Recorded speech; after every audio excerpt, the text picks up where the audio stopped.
Alright guys, welcome to This Week in Wrestling, covering everything that's gone on over the course of this past week, starting with this week's big news that the WWE are launching a brand new title in the United Kingdom Championship.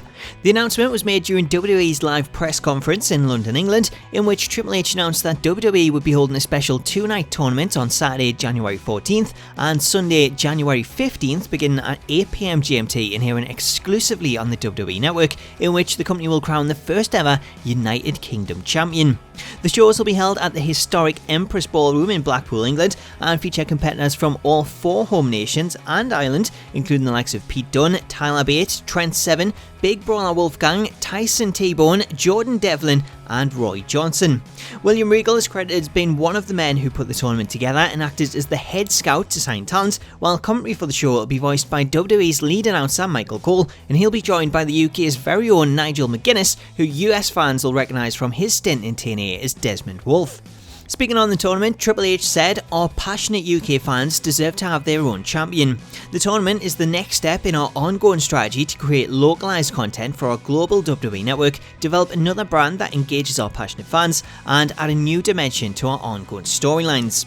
Based off that, it sounds like this could well be a brand new brand as opposed to just a championship, as following the success of NXT, especially in the UK and the booming UK independent scene, then WWE creating their own UK TV show on the WWE Network would make a lot of sense, and just like NXT, it could work as a developmental territory to develop new stars before then calling them up to the main roster.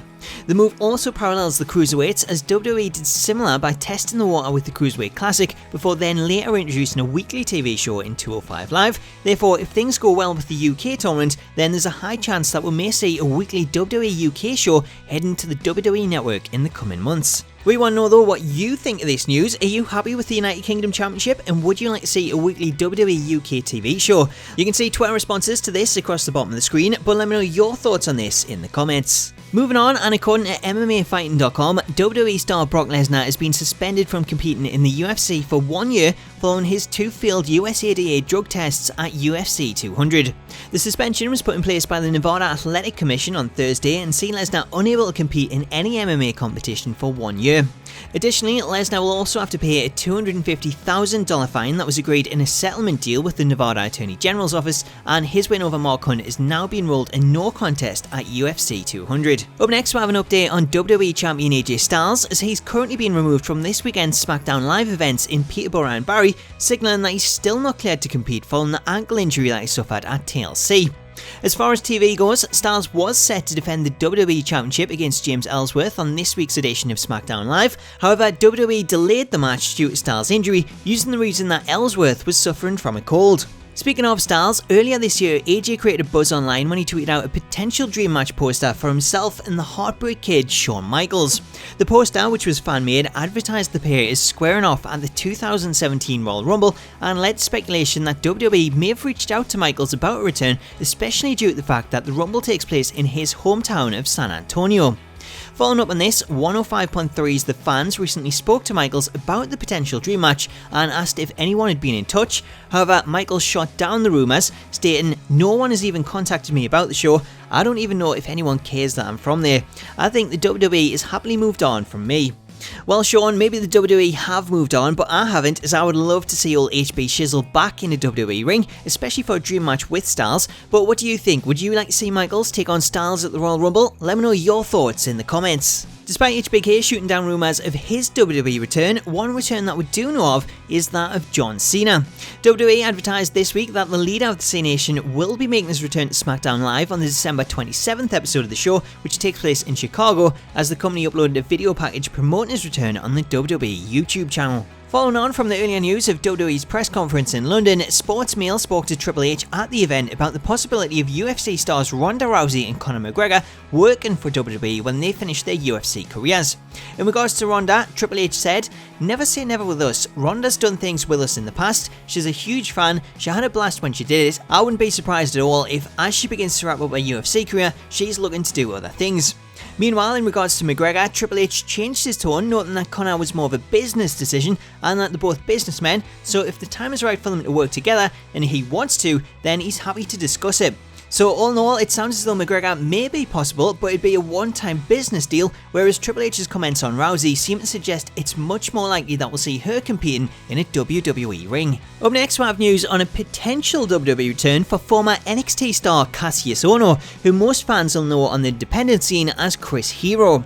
Ohno was one of the original members of NXT after the company transitioned from FCW to NXT, however he was released back in 2013 after it was claimed that he lacked commitment to losing weight and that he wasn't in WWE shape.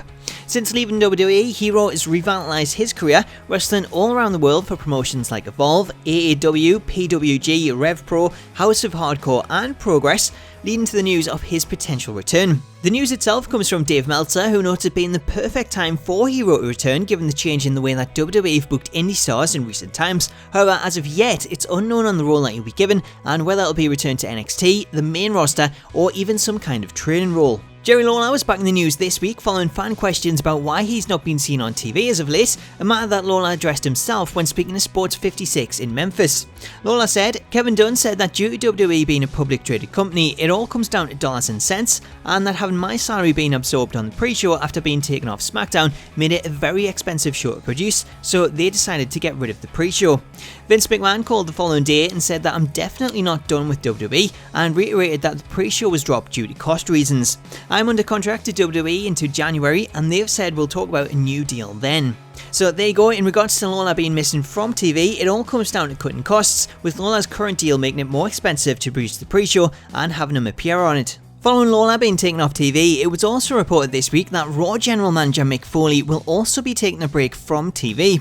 The news comes from Pro Wrestling Sheet's Ryan Satin, who revealed that Foley will be taking time off due to personal reasons, with WWE confirming that the time off is nothing to do with a suspension or release, and that Foley will simply be taking time to spend with his family over the holidays, as well as doing his yearly volunteer work as Santa Claus. Former WWE star Ryback found himself in the news this week after he spoke to press boxer's Kevin Eck, in which he revealed the final straw behind him leaving WWE. Ryback said, "Booking was only one part of why I chose to leave. I actually just opened up about my ankle injury on episodes 16 and 17 of Conversation with the Big Guy. I firmly believe my entire WWE career as Ryback went the way it did stemming from my ankle injury in Nexus. Being denied magazine covers and who knows what else while there, along with the stop and go booking, all led to me finally leaving. I could have just been satisfied making decent money, but only limited to what they wanted me to earn, no matter what I did or how hard I worked or how over I got, and being a TV star or say screw it. I know who and what I am, and there isn't another human being alive like me. I create my success and I'm going to achieve all my goals I have set." So to sum things up, it all comes down to Ryback not being happy with the way he was booked and feeling that he'd never be given the chance to be a big star, as he'd always be kept at the mid-card level. For fans of the Hitman wanting an update on Bret Hart's condition following his battle with prostate cancer, the best there is, was and ever will be spoke with Sports Illustrated this week and had this to say. "My health is really good now. On my last visit with my doctor, he told me my PSA level was 0 and I'd had a 1 in 10 recovery. He said I was a miracle. One of the difficult aspects of my fight with prostate cancer was the decision to go public. Prostate cancer has killed a lot of people, and I like to think my coming out and talking about it would encourage other men to get checked. It's my understanding that 1 of every 7 men will be diagnosed with prostate cancer. The key to beating the disease is early detection with regular PSA level testing. All men over the age of 40 should get the PSA levels checked. All that entails is a simple blood test." So that's some awesome news this week. Congratulations to the Hitman on winning his battle with cancer. Finally this week, tonight sees WWE Roadblock End of the Line take place live on the WWE Network. The show kicks off with a pre-show featuring Big Cass taking on Rusev. Then the main show sees the New Day, fresh off breaking Demolition's record, defending the tag team titles against Cesaro and Sheamus. Sami Zayn takes on Braun Strowman in a match with a 10-minute time limit. The Cruiserweights are in action as Cruiserweight champion Rich Swann defends against TJ Perkins and the Brian Kendrick. Sasha Banks puts the Women's Championship on the line against Charlotte in what should be their final encounter, with the pair squaring off in a 30-minute Iron Man match. Chris Jericho looks to give Seth Rollins 8 as they compete in singles action, and then the WWE Universal Championships on the line as Kevin Owens defends against Roman Reigns. The action all goes down live tonight on the WWE Network, but if you want to submit predictions for the show, then you can head on over to smacktalks.org/predictions and submit your predictions to our prediction league. With that, that brings us to the end of this week in wrestling. I hope you've enjoyed it, and if you did, I would love it if you could show your support and drop it a like rating. And don't forget, due to YouTube's recent changes, make sure to click the bell notification icon otherwise you won't see uploads appearing in your subscription feed, meaning you'll miss out on a lot of cool stuff planned for the next few weeks. Until then though, all that's left to be said is enjoy Roadblock, and until next time, catch you later.